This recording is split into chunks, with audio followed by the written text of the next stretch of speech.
everyone, it's Jen. I have several project shares today.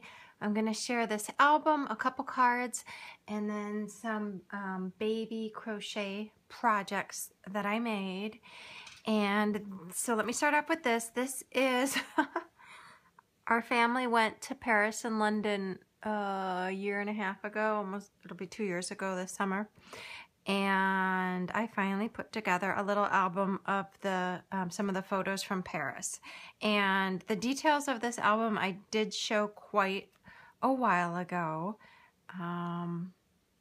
So I just kind of wanted to show you guys the finished product. I was waiting on getting, I used my Bind It All to bind it, but I didn't have 1-inch rings. The 3/4 inch rings were too small. The 1.5 inch rings or 1 1/4 inch rings were too big, and so I ordered some 1-inch rings and bound it with that.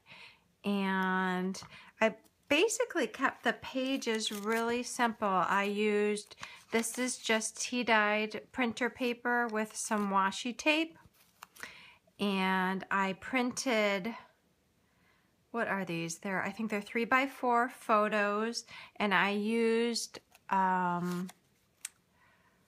persnickety prints online, and I had added a border prior to printing them, like this little whitewash border, and I had done that on my own. And really what I would recommend is, I think you can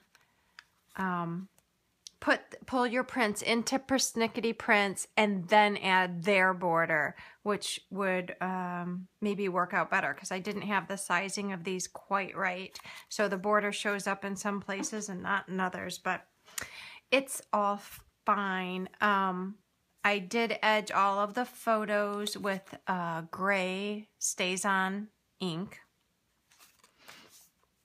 So yeah, I'm not going to flip. Oh, and then I'm not going to flip through every single photo. Oh, I love this photo. Oh, wait, I'm not even in frame, am I? There we go. What was I going to say? Oh, when the first half of the book, I put all with the horizontal pictures, and then the second half of the book, I put the vertical pictures in. So, and I had I am telling you guys, I had like 1 inch of this washi tape. Isn't that cute? I had like 1 inch of this washi tape left when I was all done.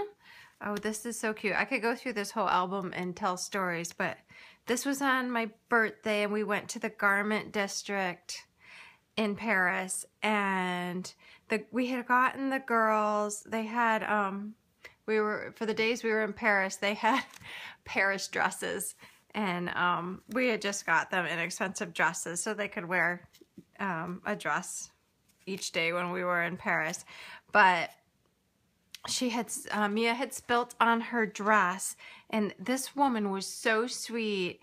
It was just like a little bistro type place, and she insisted that she clean Mia's dress before she ventured out for the rest of the day. So I thought that was so sweet. But so yes, this is my album. I'm not one to really worry about acid-free stuff and all that, so I adhered the photos with score tape. If anyone has any other questions, you can let me know, but I'm just glad to have this completed and on our shelf. So there's that, and then I'll go over a couple of cards with you guys. This is similar to a card I had shown a couple weeks ago that I made. Let's see if I can do a little bit of a close-up here.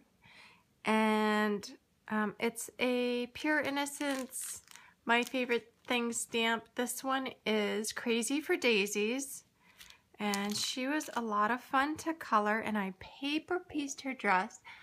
And I even paper pieced this little corner of her top over here.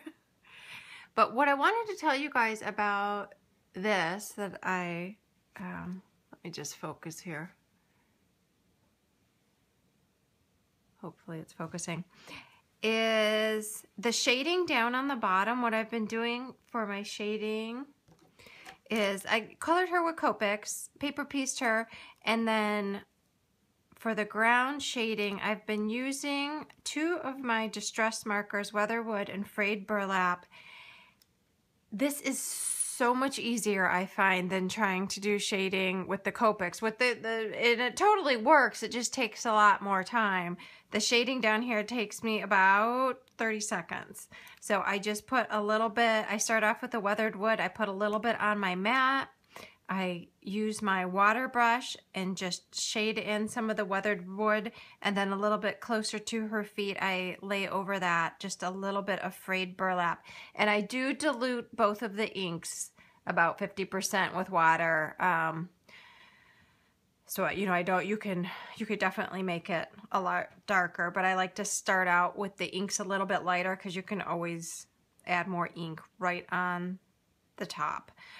So I did that on this one, and then I went back on this card that I made a couple weeks ago and did a little bit of light shading so she's not like totally floating around. And then on this one I did the shading lighter than this one here. But so just a tip, super easy way to ground your images. And then I made a series of watercolor cards. I just watercolored some paper, and then once it was dry, I did some embossing with some of the Heidi Swap mini stamp sets and some white embossing ink. Ooh, and I have a tip on this as well. I have really been struggling with my detailed white embossing powder. If I can find it here.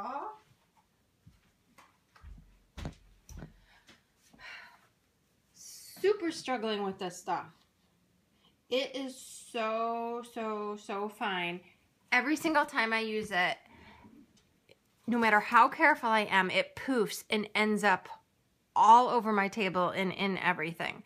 So, I think it was Christine Werner's video I was watching. I'm not 100% sure. But she had gotten a tip from somebody else about using coffee filters with your embossing powders, especially the fine detailed embossing powders. And it worked so well. So you just take a coffee filter. What I did was sprinkled a bunch of the detailed embossing powder in there, and just used a little spoon and tapped it right back off in there. And I don't know, it kept it from going everywhere. And then when I was done, you can just fold this up and pour it out. That is my new favorite tip, because it really works. So those are my little cards, and they're very plain on the inside. I just felt like doing some watercoloring.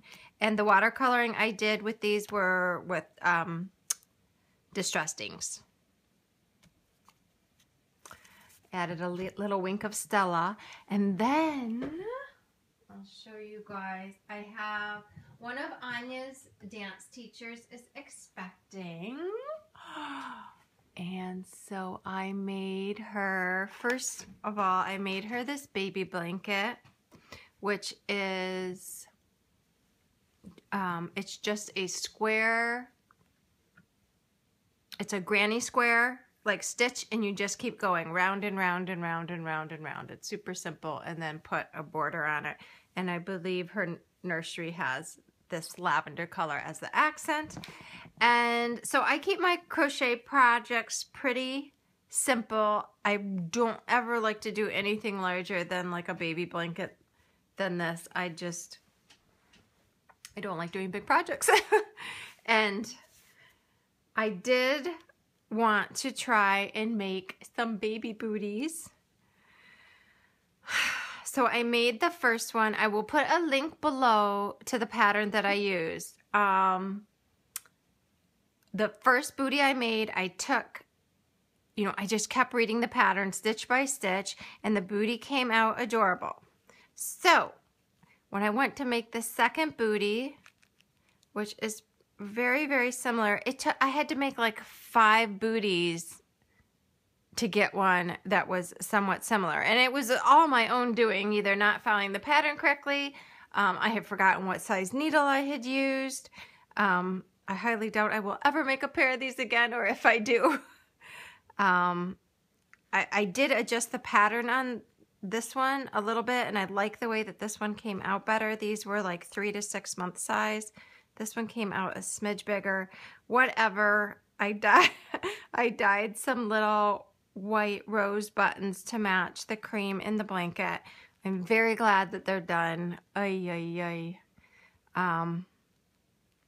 Like I said, I like to keep my crocheting and knitting projects simple. And while this is pretty simple, I don't know. It was a little bit much for my brain this week.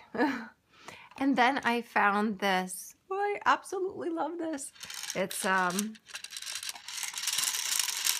just a little lavender hippo, kind of like a little retro roller. I just thought it was so cute.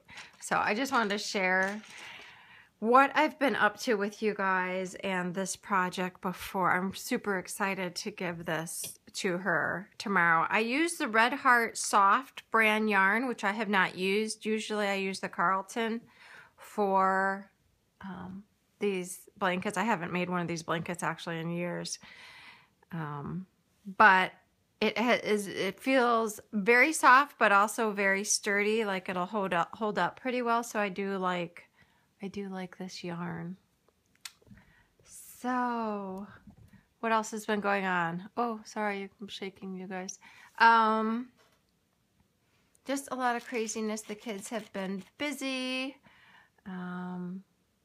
My health's been up and down, so I've been trying to rest a lot and keep up with them. It is the beginning of March here in the Northeast, and we still have tons of snow. However, we have had a couple of days above freezing, which just seems to make a huge difference with how people are feeling. Everyone has got cabin fever really bad this year. It seems to be worse than most years, I think, because it was such a cold winter.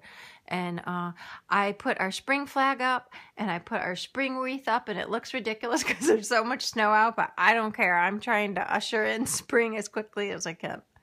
So that's all I have for right now. I am still working on my other mini album for Mia to take to her girlfriend in Spain.